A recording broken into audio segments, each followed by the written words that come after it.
être atteint du cancer dans un pays en guerre, au Soudan. L'impact du conflit qui dure depuis maintenant 3 ans sur les malades est terrible. L'approvisionnement en médicaments se complique et les coupures de courant en hausse. Voici leur témoignage dans ce reportage de Fanny Naora Cabré et Véronique Pérez. Allongée sur son lit d'hôpital, Naïla Ahmad est là pour une nouvelle séance de chimiothérapie. Elle est atteinte d'un cancer du col de l'utérus. Mais dans cette perfusion se trouve un traitement devenu de plus en plus difficile à acquérir pour cette famille. Il lui faut une dose de chimiothérapie tous les 21 jours. À 45 $, c'est beaucoup, je ne peux pas. Plus le lit d'hôpital qui revient à 10 $ afin que ma mère puisse y recevoir sa dose de chimiothérapie. Comment puis-je payer tout cela? Où trouver un travail et où trouver les revenus nécessaires pour payer tout cela? Si les prix sont aussi élevés, c'est parce qu'au Soudan, les médicaments se font rares.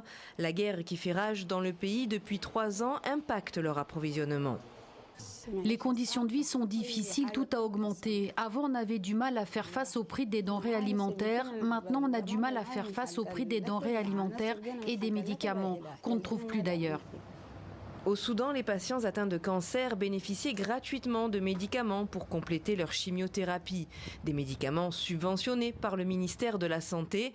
Mais là aussi, à cause de la guerre, leur fourniture a dû être interrompue. J'ai plusieurs patients qui ont interrompu leur traitement depuis que les médicaments ne sont plus fournis gratuitement. Ils n'ont pas les moyens de les acheter eux-mêmes.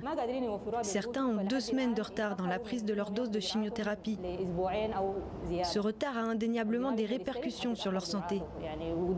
S'ils ne prennent pas leur dose à temps, cela aura forcément des conséquences pour eux. Dans les couloirs de l'hôpital d'oncologie, c'est à la lumière des téléphones que l'on se déplace. Les coupures de courant sont quotidiennes à Khartoum.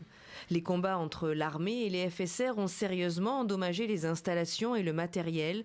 C'est le cas de cet appareil de radiothérapie, désormais inutilisable. Cet appareil était censé traiter plus d'un patient par jour grâce à des méthodes très avancées qui ne sont pas disponibles ailleurs au Soudan. Aujourd'hui, il n'y a qu'à regarder. Les dégâts et les destructions sont considérables. Des pièces de cet appareil sont éparpillées sur le sol. Selon l'Organisation mondiale de la santé, plus de 70 000 Soudanais vivent avec un cancer, dont plus de la moitié sont des nouveaux cas recensés ces 2 dernières années.